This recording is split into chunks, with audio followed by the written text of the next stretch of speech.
Welcome to Psychological Insights. Many people do not reach their full potential. Is that a problem? After all, it's many people. Well, indeed, it seems to be a problem.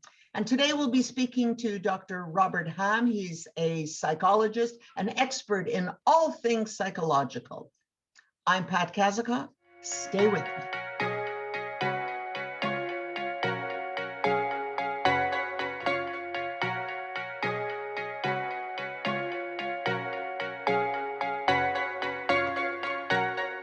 Hello, Dr. Ham. Hi, Pat. How are you? Good. Not too bad. How about yourself? I'm fine, but this business of not reaching your full potential, I mean, a lot of people don't reach their full potential. Is that a problem? Yes, it is. I think that, from a society standpoint, obviously, we get more from people. It makes a more productive society, and at an individual level, gives people a sense of happiness, I think, if they feel that they're living up to their potentials, right? Well, let's talk a little bit about that. Does a person come in and say to you, when they present with a problem, do they come in and they say, hello, Dr. Ham, I don't live up to my full potential? Like, how does it present itself? Because it's so common. No. Well, yes and no. I mean, some patients do come in with that. They say that. This is why I'm here. And I advertise myself on my website as offering that kind of service, personal development, the um, uh, self-actualization, things of that nature.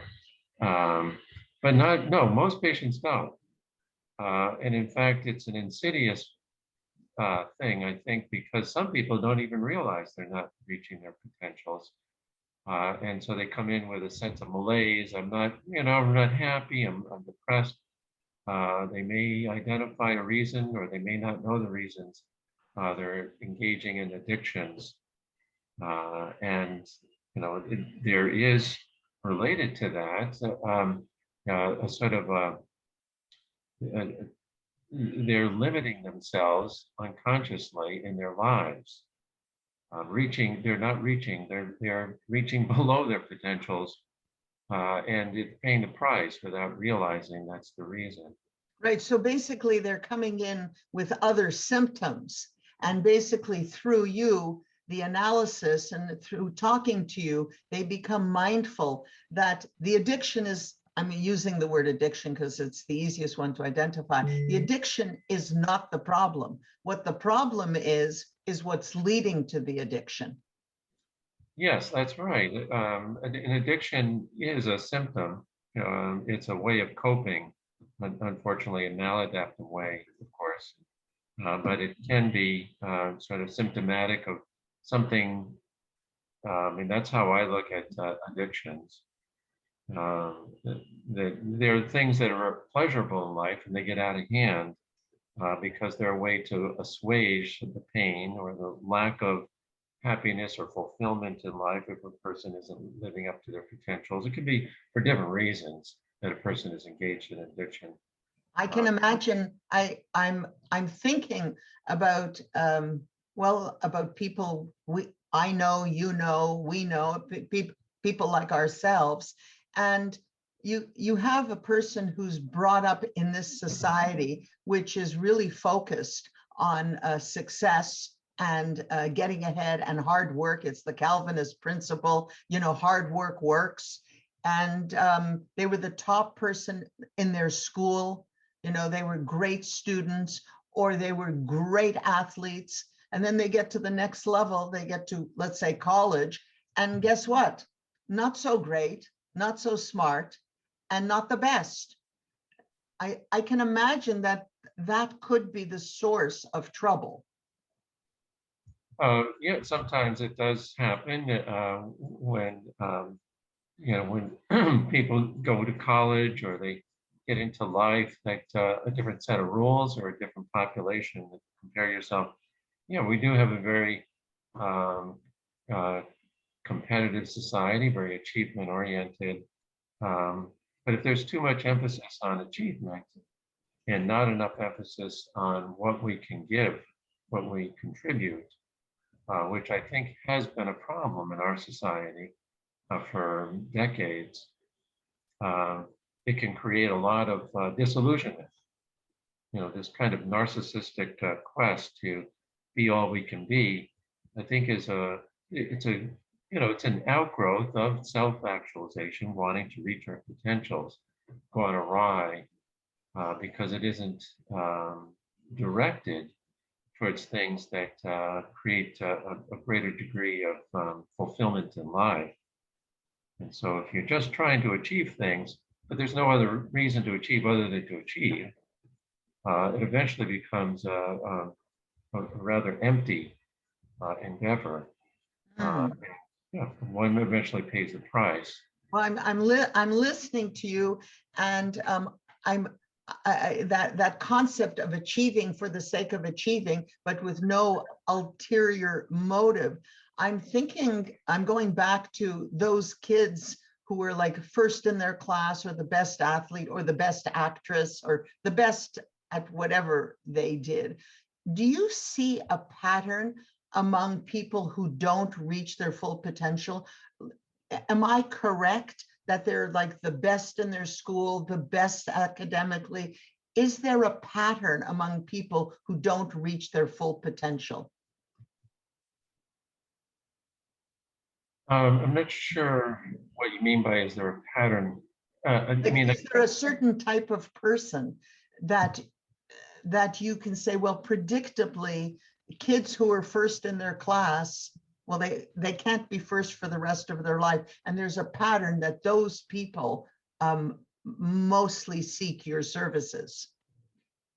well, I think that uh, if I understand your question, Pat, I think that all of us have to come to a realization, even if we're valedictorian or you know, that we're winning competitive matches in sports or whatever, that we can't always be the best, nor should we have to in order to be successful in life.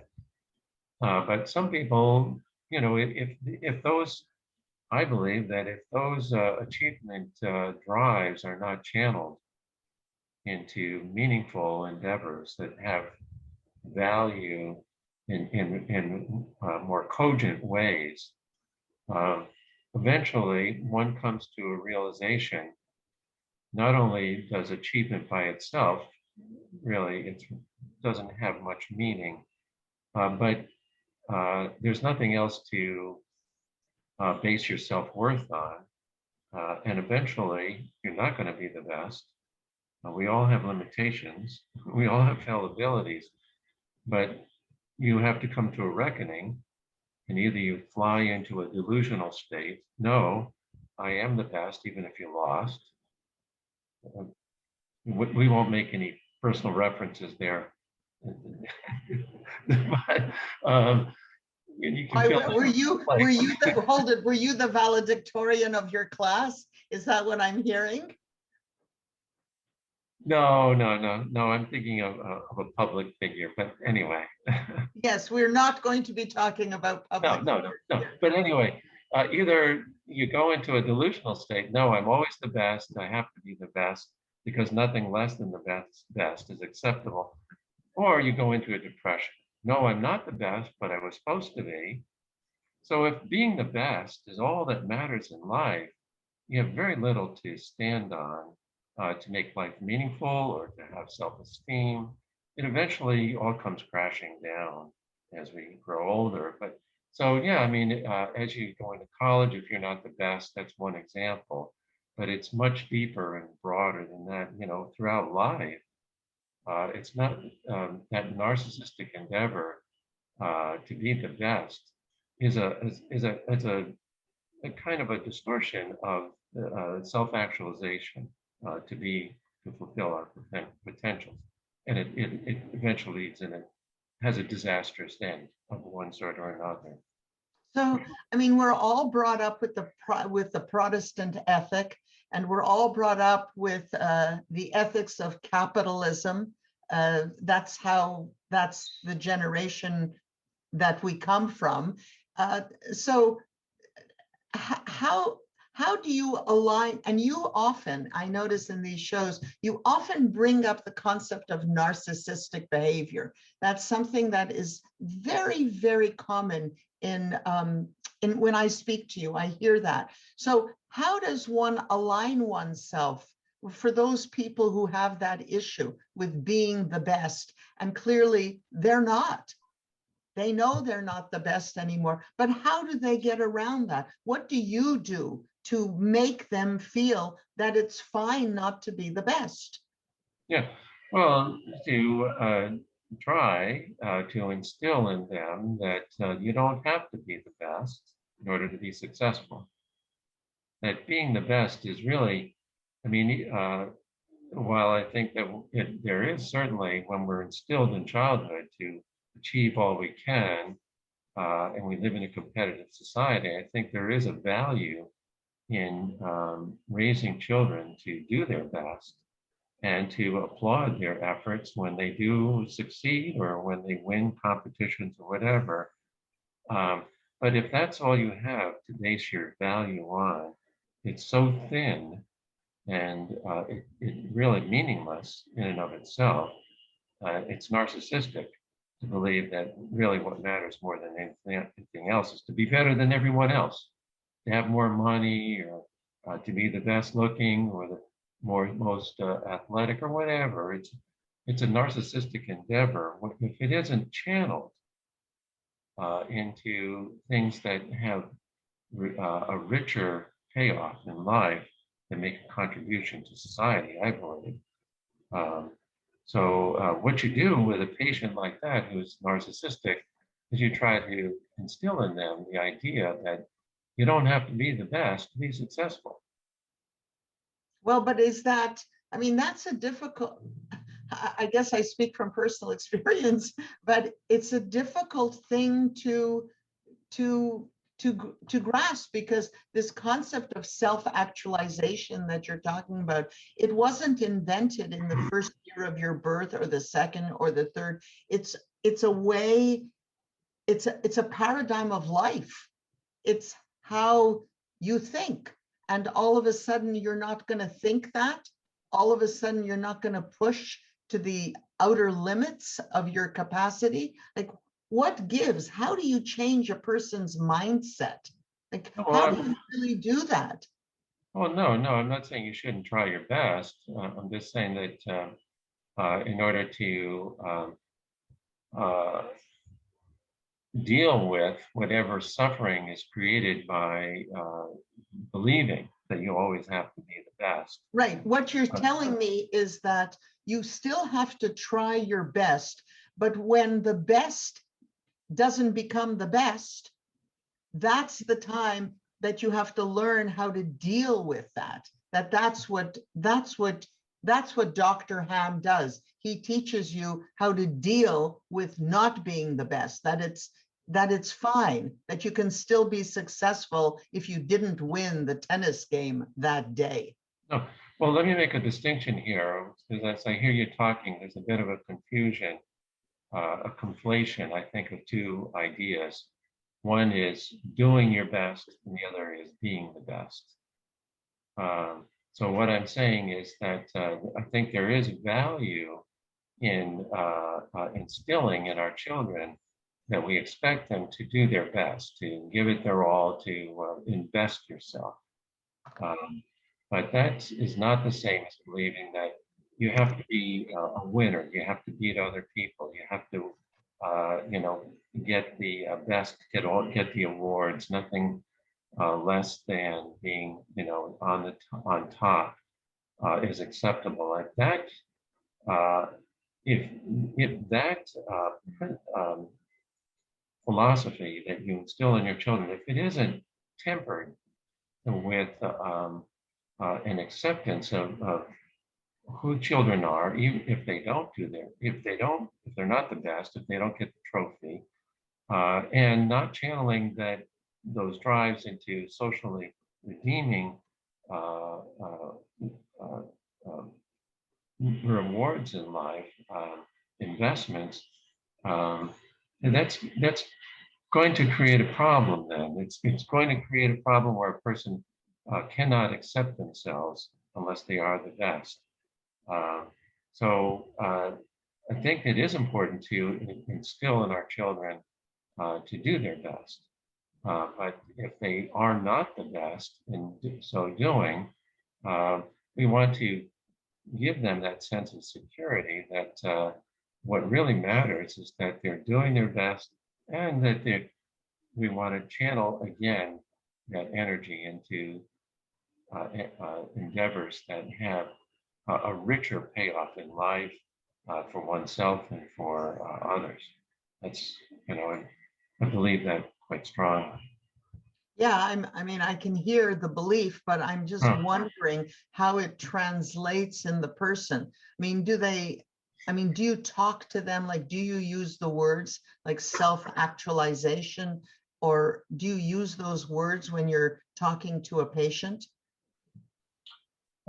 Sometimes I think other people, I mean, self-actualization is such a common term today. That term was introduced, I think, by Abraham Maslow uh, back in the 1950s, and almost everybody knows who Abraham Maslow was. So he's just a sort of a pop figure in psychology today. Um, and I think, again, we have this idea today of self-actualization. It's a carryover from the Protestant ethic without religion.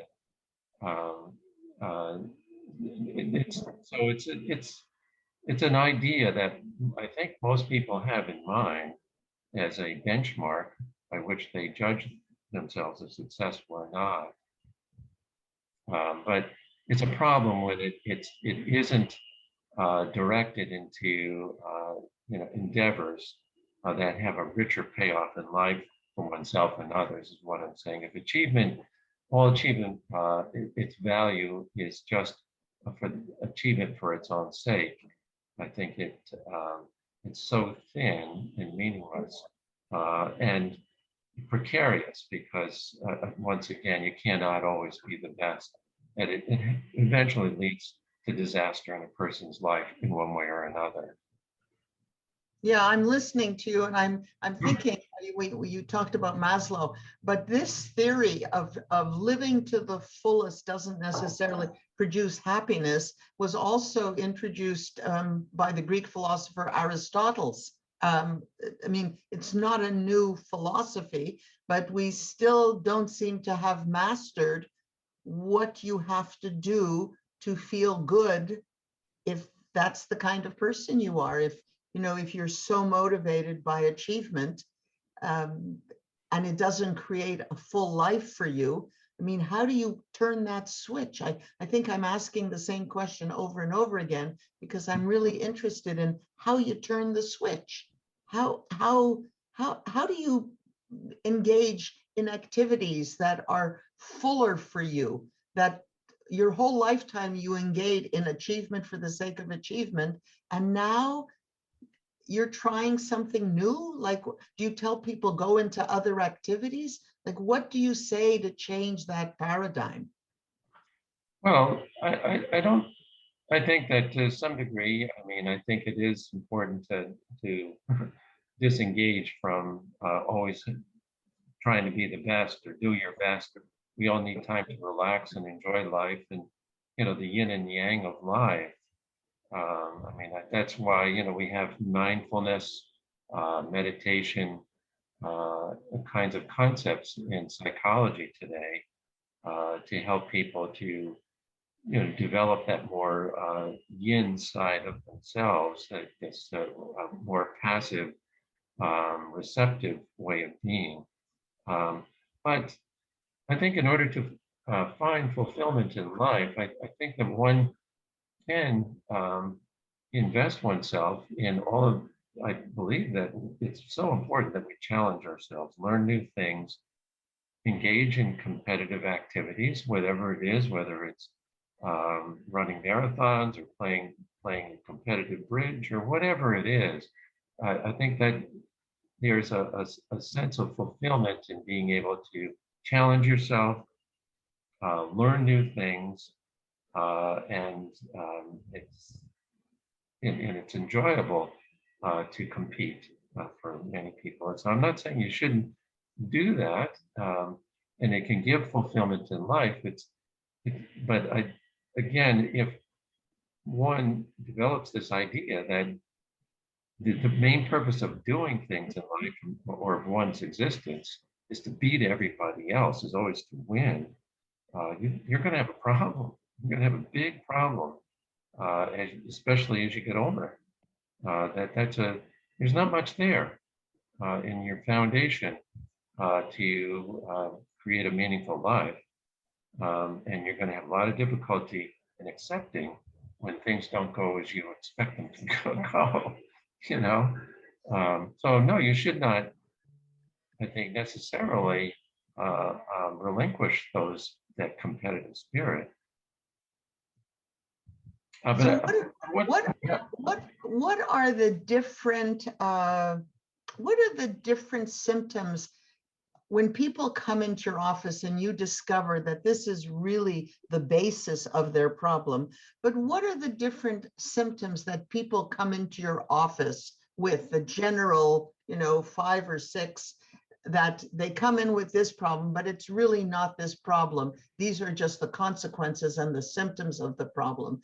And that you find out that they're really living beneath their potential, and that's why they have these consequences. What are those consequences? Oh, well, yeah, I was going to say that. So some people who don't appear narcissistic, they're not hyper competitive or, have to be the best. There are many people who come in that nonetheless invest in that philosophy, even at a subconscious level, but they recoil from it because they have lacked self-confidence. And so there are a host of different ways that shows itself in a person's life. And one is addictions, as you said, but there are other kinds of signs. So some people are blamers.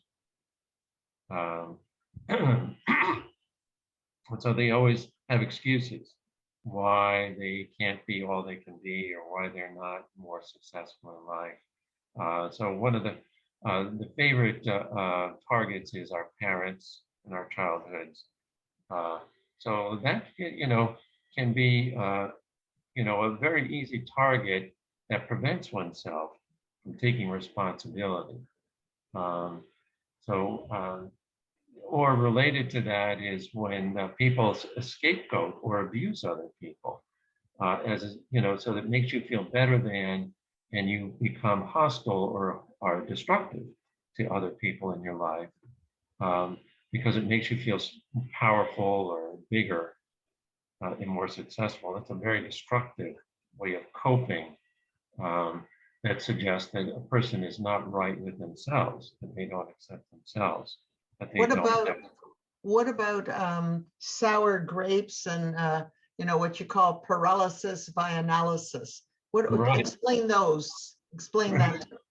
So sour grapes. So that's a very interesting one. I have had some patients that I've worked with who came in and with a feeling like everything was fine, but yet inexplicably suffering from depression and not understanding why that is, or engaging in addictive behaviors, and came to, coming to a realization in my work with them that they were not, they were avoiding dealing with certain issues in their lives that prevented them from living up to their potentials. And so their lives were very limited in comparison to what they could achieve, but they were in denial about it. So the sour grapes is when, that they rationalize themselves. And that's something that's not important to me. I don't need to reach. But I think there is, a wisdom in letting go of goals in life that are unreachable or unrealistic. But in this case, it's a tragedy that someone could have achieved much more if they hadn't convinced themselves that achieving those things wouldn't bring a greater degree of fulfillment in life. And what about the paralysis by analysis? Yeah. So this is one of the criticisms that some people have weighed against psychoanalysis. It's a navel gazing, and so even though it can be very interesting, what does it give? What does it produce? Um, so some people will engage in a lot of sort of recreational self-analysis when they come to see me, and they're very intellectual or introspective, and so they're inclined to do so. But if you find that it's not really giving them much leverage in uh, uh, solving their problems and resolving their issues, then you suspect it's more of a defense.